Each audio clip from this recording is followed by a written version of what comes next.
अस्सलाम वालेकुम students, welcome to the new session of group theory. आज ग्रुप थ्योरी में हम क्या देखेंगे, जैसे कि लास्ट लेक्चर्स में हमने देखा था साइक्लिक ग्रुप क्या होता है, आर्डर ऑफ ए ग्रुप, एक ग्रुप का आर्डर क्या होता है। ये दो डेफिनेशन देखी थी, उसके रिस्पेक्ट से हमने उसके एग्जांपल देखी थी। आज उन्हीं डेफिनेशन को यूज़ करते हुए हम कुछ थ्योरम आपके सामने प्रूव किए गए हैं, ठीक है। और वो थ्योरम की स्टेटमेंट जैसे कि आपको स्क्रीन पर नज़र आ रही है कि पहला थ्योरम होगा, सेकंड थ्योरम होगा, थर्ड थ्योरम होगा। इसकी स्टेटमेंट्स को चलते हैं अपने प्रूफ की तरफ, वहाँ ही अंडरस्टैंड करेंगे अच्छे तरीके से। तो आइए चलते हैं अपने फर्स्ट थ्योरम की तरफ।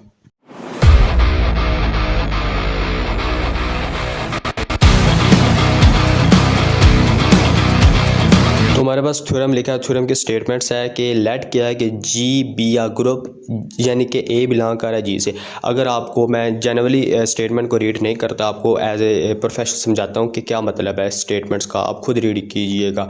तो इसका मतलब ये है कि जी से आप एक एलिमेंट लें ए, ठीक है। पहले बाद में उसने क्या कहा कि जी से एक एलिमेंट ले ए, और जी क्या है, बेसिकली वो एक ग्रुप है और उसका एक जो है ना आर्डर, जो ए एलिमेंट आर्डर उसका क्या इनफाइनाइट है। तो कब इनफाइनाइट होगा, देन तो उसका जो साइक्लिक सब ग्रुप है वो बेसिकली क्या होगा, इनफाइनाइट होगा किसी जी के अंदर। यानी कि जी का जो एलिमेंट ए लिया है ना, उसका जो साइक्लिक सब ग्रुप है ना, वो क्या होगा, वो इनफाइनाइट होगा अगर ए का आर्डर इनफाइनाइट होगा। बेसिकली ये इसका मतलब है। और जिसके ऊपर आपको कंडीशन दी हुई है कि A R is not equal to A power S, यानी कि आर और जो एस है वो आपस में इक्वल नहीं है। ये बेसिकली इस स्टेटमेंट्स का मतलब है। तो पहले हम क्या करेंगे, अब कैसे उसको प्रूव करेंगे। उसने कहा कि इफ़ के साथ जो चीज़ होती है उसको हम लेकर चलते हैं और दैन के बाद वाली चीज़ को प्रूव करते हैं। बेसिकली हमने इसके आर्डर को इनफाइनाइट लेकर चलना है और हमने ये स्टेटमेंट्स प्रूव करनी है। तो सबसे पहले गिवन हमारे पास क्या है उसको हम लिख लेते हैं। गिवन डाटा हमारे पास क्या है, गिवन स्टेटमेंट्स के अकॉर्डिंग क्या चीज़ है। तो हमने कहा कि हमारे पास आता है कि एक आर्डर जो है वो इनफाइनाइट है, मींस कि इसका जो साइक्लिक सब ग्रुप वो किस तरह का होगा, वो होगा कि ए की पावर 0, ए की पावर 1, 2, 3 एंड सो ऑन, यानी कि इनफाइनाइट तक चलेगी। तो बेसिकली क्या मतलब है कि A R is not equal to A S. इसका मतलब कब, जब so R is not equal to S. ये कंडीशन आपके पास क्या थी, ये गिवन थी। अब हम सपोज करते हैं कंट्रैरी कि, यानी कि मैथमेटिक्स में एक मेथड होता है अपने थ्योरम्स को समटाइम हम सॉल्व करते हैं कि हम कंट्रैरी हम सपोज करते हैं और कंट्राडिक्शंस आ जाती है हमारे पास, तो उसके अकॉर्डिंग जो उसका क्लेम होता है बेसिकली वो ट्रू होता है। ये एक मेथड है, इसको समटाइम्स हम थ्योरम्स को प्रूव करते हैं। तो हम इसको कंट्रैरी सपोज किया। कंट्रैरी बेसिकली क्या किया कि उसने कहा कि ये दो जो चीज़ें हैं कि ए आर इक्वल नहीं है किसी ए एस के। तो हमने यहाँ पर कंट्रैरी कहा कि ए आर इक्वल है किसी ए एस के, ठीक है। तो ये चीज़ हमने ले ली। उसके बाद हमने क्या कहा कि इसकी जो है ना राइट साइड पर, यानी कि ए आर के राइट साइड पर और ए एस के राइट साइड पर हमने ए की पावर माइनस एस ऑपरेट किया। क्या देखो, इससे अगर इसको आपस में कहें कि इससे आपके कुछ स्टेटमेंट्स पे फ़र्क पड़ता है, नहीं पड़ता, यानी कि जो आपकी कंडीशन है उसमें फ़र्क नहीं पड़ा, इसलिए हम ये चीज़ ऑपरेट कर ले, ठीक है जनरली। तो हमारे पास क्या आया कि जब इसकी बेस सेम है, इसके एक्सपोनेंट को ऐड किया तो हमारे पास लेफ्ट साइड पर आ गया ए की power R minus S is equal to A की power S minus S. Basically जो लेफ्ट साइड है वो एज इट इज़ नीचे आ गई और एस में से एस गई, यानी कि ए की पावर 0 आ गई, जो बेसिकली इसके इक्वल होती है, वो यानी कि 1 के इक्वल होती है। बेसिकली यहाँ पर हमारे पास क्या आइडेंटिटी आ गई, यानी कि ए की पावर आर माइनस एस किया तो हमारे पास एक वन आ गया बेसिकली। तो हमारे पास कंडीशंस क्या थी कि ए की पावर आर माइनस एस करें, वो उनका जो आर्डर है वो बेसिकली क्या है, वो इनफाइनाइट है, ये चीज़ थी। तो हमारे पास क्या आया कि हमने कंट्रैरी लिया, कंट्रैरी के अकॉर्डिंग हमारे पास फाइनाइट आर्डर आ गया, यानी कि 1 आ गया ना, 1 इज़ अ फाइनाइट। तो फाइनाइट एलिमेंट आ गया तो हमारे पास कंट्राडिक्शन आ गई जो हमारी अजप्शन थी, ठीक है। उसके अजप्शन के अकॉर्डिंग हमारे पास क्या आई, कंट्राडिक्शन आई, जिसकी बिना पर आपका जो क्लेम था वो बेसिकली क्या हुआ, वो ट्रू हुआ कि जो उसका आर्डर है वो बेसिकली क्या है, इनफाइनाइट है। इस तरह हमारा जो फर्स्ट थ्योरम है वो प्रूव आउट हुआ, ठीक है, प्रूव्ड हुआ।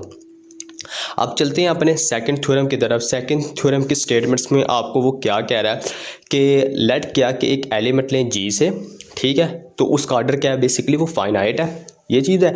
इफ़ एंड ओनली इफ़ अगर आपके ये ए और बी दो पॉइंट्स ट्रू होते हैं, ठीक है, तो हमने इसमें इफ़ एंड ओनली इफ़ की कंडीशंस आ गई, यानी कि एक एलिमेंट लेंगे, उसका आर्डर फाइनाइट लेंगे, इस चीज़ को लेकर चलेंगे, 2 पॉइंट्स को प्रूव करेंगे, फिर हम कन्वर्सली इसका 2 पॉइंट्स को सपोज करेंगे और क्या करेंगे, इसके आर्डर को फाइनाइट प्रूव करेंगे।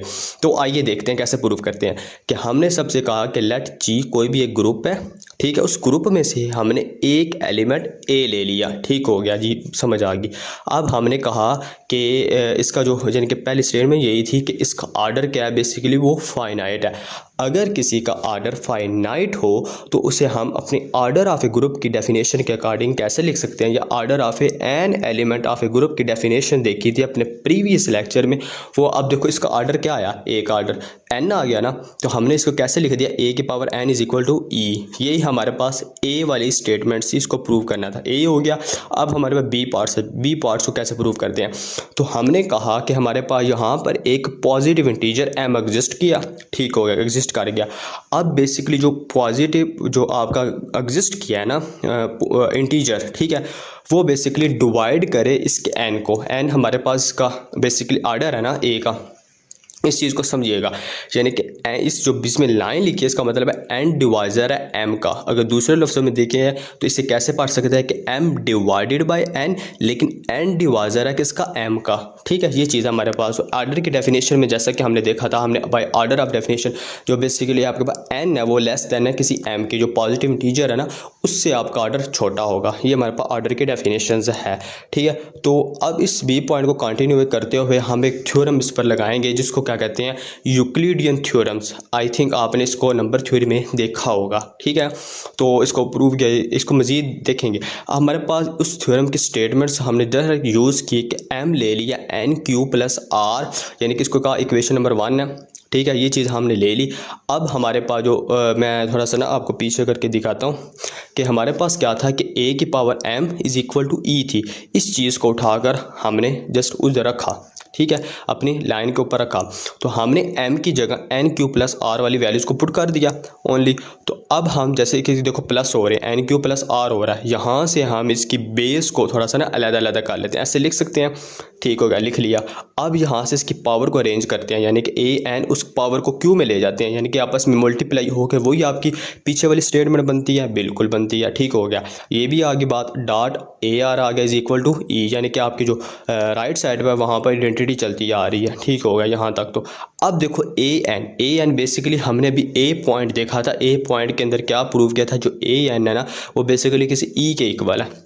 जस्ट वहाँ से आपका ई यहाँ आ गया, और किसी भी आइडेंटिटी की पावर ली जाए, ठीक है ना, तो वो बेसिकली आइडेंटिटी ही होती है, ई होती है, ठीक है। और ई जब ऑपरेट होता है ए आर के साथ, तो दोबारा ए आर बन गया इज इक्वल टू ई आ गया। ये चीज़ हमारे पास अभी तक आ गई। अब आते हैं अपने उस बी पॉइंट के स्टेटमेंट की तरफ। अब वो कहता है कि ये हमेशा उस वक्त पॉसिबल होगा जब आपका आर किसी ज़ीरो के इक्वल होगा, ठीक है, और इसको पुट किया जाएगा किस में, 1 में। ये चीज़ अगर हम आर को कह देते हैं कि ग्रेटर दैन 0 है, नेगेटिव लेंगे ना, अगर ग्रेटर दैन 0 आ जाता है तो हमारे पास कंट्राडिक्शन आ जाएगी हमारी अजप्शन की, क्योंकि हमारी अजप्शन में एक एम एक पॉजिटिव इंटीजर है, ये चीज़ हमने कंसिडर की हुई थी। तो हमने उससे पीछे वाले ए पॉइंट कहा था, वहाँ पर आर्डर इसका क्या है, फाइनाइट है। तो हमारे पास ये कंट्राडिक्शन आ जाती है, क्योंकि हम आर को ग्रेटर दैन 0 नहीं ले सकते, क्योंकि हमने डिवाइज़र प्रूव करना है, डिवाइज़र, ठीक है ना। तो अब हम यहाँ से देखो कि इस चीज़ को सिर्फ एक लाइन लिखनी थी, जो आप बता सकते हो अपने एग्जामिनर को कि हमने ये चीज़ क्यों नहीं ली आर से बड़ी। तो हम इसको आर को 0 के इक्वल लेकर इक्वेशन नंबर 1 में पुट किया। अब इक्वेशन नंबर 1 में जब 0 आर आ गया तो हमारे पास स्टेटमेंट क्या आ गई, M is equal to Q N, Q is a constant, ठीक है। तो बाय डेफिनेशन ऑफ डिविजिबिलिटी देखी कि अब m को बेसिकली अगर यहाँ से आप q की वैल्यू निकालो ना, m ओवर n आ जाता है, यानी कि n डिवाइजर है किसका, m का। और यही चीज़ हमने प्रूव करनी थी अपने b पॉइंट्स के अंदर। गुड हो गया, ठीक है। अगर अब हमारे पास क्या आ गया, इसका एक पार्ट हो गया। अब कन्वर्स पार्ट देखेंगे। कन्वर्स पार्ट में क्या करना है कि उन 2 पॉइंट्स को सपोज करेंगे और प्रूव क्या करना है कि इसका जो ए एलिमेंट हमने किसी जी से लिया था उसका जो आर्डर है वो एन है, यानी कि फाइनाइट है। ये चीज़ हम अपने प्रूव करनी है। तो आइए करते हैं कैसे प्रूव। सपोज कर लिया कि A N is equal to ई, यानी कि ए पॉइंट आ गया, बी पॉइंट क्या आ गया कि ए की पावर जो एम है वो किसी ई के इक्वल है, इम्प्लाइज दैट मतलब कि एन डिवाइजर है किसी एम का। ये चीज़ हमने अभी तक क्या कर ली, सपोज कर ली, तो अब दिखाते हैं कि n जो बेसिकली पिछला जो a पॉइंट आया था वो ग्रेटर दैन किसी ज़ीरो से, ठीक हो गया। अब सेकंड पॉइंट की बात करेंगे, अगर ये ग्रेटर दैन किसी ज़ीरो से तो एंड a डिवाइज़र भी है किसी m का, तो बाय द डेफिनेशन यानी कि डेफिनेशन में क्या था, जो n था, जो हमें आर्डर की डेफिनेशन देखी थी, जो n था वो लेस दैन होता था किसी m से। लेकिन यहाँ पर क्या हो रहा है कि a की पावर जब m ले रहे हैं वो e के इक्वल आ रही है, और a की पावर जब m ले रहे हैं वो भी ई के इक्वल आ रही है। इसका मतलब है कि ये लेस भी है और इक्वल भी है किसी m के। तो ठीक है, दोनों बात क्लियर होगी जी। अभी तक जो चीज़ पोज की थी वो क्लियर हुई।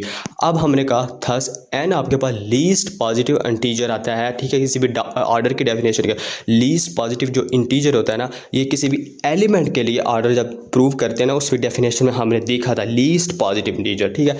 तो e की पावर जब n की तो e के इक्वल आया, तो इसका मतलब जो ऑर्डर है ना a का वो फाइनाइट आ गया, ठीक हो गया।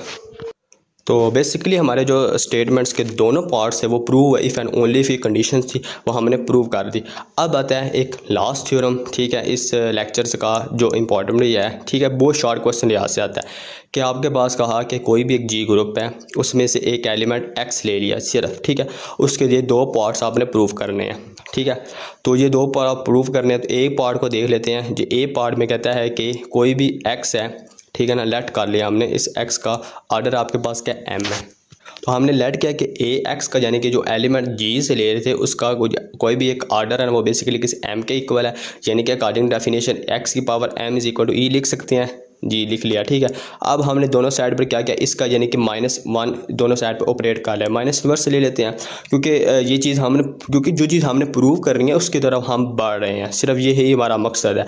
तो हम ये चीज़ें ऐसे मैथमेटिकली ऑपरेट करवा सकते हैं जिसके ऊपर आपकी जो जेन्युइन या किसी कह लो कि प्रीवियस स्टेट्स में होती है तो उसके ऊपर कोई इफेक्ट ना पड़े। तो ये चीज़ हम लगा सकते हैं कि दोनों साइड हमने इसका इन्वर्स लगा दिया, बिल्कुल लगा दिया। अब आइडेंटिटी का बेशक आप इन्वर्स लो या उसकी कोई पावर में कोई भी एक एलिमेंट ले लो या उसकी कोई भी पावर ले लो, वो आइडेंटिटी ही रहती है, ठीक है।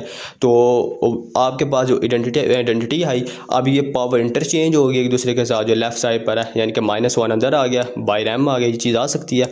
अब देखो ये डेफिनेशन किसकी बन रही है, order of an element of A group, किसी ग्रुप के एलिमेंट के ऑर्डर की डेफिनेशन बन रही है, और एक्स किसका एलिमेंट था, किसी जी ग्रुप का एलिमेंट था, ठीक है। तो अब यहाँ पर ऑर्डर लगाया, यानी कि जो ऑर्डर को डिनोट करने का मेथड है कि मॉड लगाया एक्स के पावर माइनस इनवर्स वो किसी m के इक्वल आ गया। अब देखो इक्वेशन नंबर जो 1 सपोज की थी और इक्वेशन जो 2 की थी, ठीक है, इन दोनों को अब देखो इनकी आपके पास m इक्वल आ गया इसके राइट साइड पर। तो हम कह सकते हैं इसके अकॉर्डिंग जो फ्रॉम 1 और 2 है कि x का ऑर्डर इक्वल है किसी x इनवर्स के ऑर्डर के, ठीक है। पहला पार्ट प्रूव हो गया। सेकंड पार्ट की तरफ आते हैं। सेकंड पार्ट में क्या कहता है कि वही स्टेटमेंट हमें ली कि x का ऑर्डर किसी m के इक्वल है, n लिख लो, चलो ठीक है, n भी लिख सकते हो, ठीक है, फाइनाइट ले लो ऑर्डर। तो अब हम अकॉर्डिंग डेफिनेशन x की power m is equal to e कर दिया। तो अब हमने क्या प्रूव करना था, जो चीज़ प्रूव करनी है उसकी राइट साइड पर बढ़ते हुए ऐसा किया कि इन दोनों की आपने राइट साइड पर क्या लगाया, जी लगाया, और लेफ्ट साइड पर जी लगाया, और राइट साइड पर जी इनवर्स लगाया, ठीक है। तो इसके साथ हमारे पास आइडेंटिटी के ऊपर कोई फ़र्क नहीं पड़ेगा, वो अगेन आइडेंटिटी बीच में से ख़त्म हुई। तो ये जो आपके पास है ना लेफ़्ट साइड, ये एज इट इज़ रही। तो अब g और g इनवर्स एक और आइडेंटिटी बनती है, तो यहाँ से फिर आइडेंटिटी आ गई, और आपके पास ये जो टर्म्स है g x की पावर m g इनवर्स, ये एज इट इज़ रही। अब यहाँ से देखो ये टर्म्स किसी आइडेंटिटी के इक्वल आ गई, इसका मतलब g x और g इनवर्स का जो ऑर्डर है वो भी किसी m के इक्वल है। अब ये भी m के इक्वल आ गया, और जो चीज़ सेलेक्ट की थी वो भी m के इक्वल आ गई। तो हमने कहा कि फ्रॉम 1 और 2 तो जो चीज़ हमें हासिल इन दोनों के ऑर्डर सेम है, तो जिसके लिहाज से ये दोनों एक दूसरे के इक्वल हैं। तो thank you watching for this video देखने का बहुत बहुत शुक्रिया आपका। तो इस साइक्लिक सब ग्रुप्स के थ्योरम्स में या ऑर्डर ऑफ ए ग्रुप के थ्योरम में जो चीज़ आपको समझ नहीं है इसके बारे में आज ज़रूर पूछिए। तो मिलते हैं इसके नेक्स्ट लेक्चर में एक अच्छी आउटपुट के साथ। अल्लाह हाफिज़।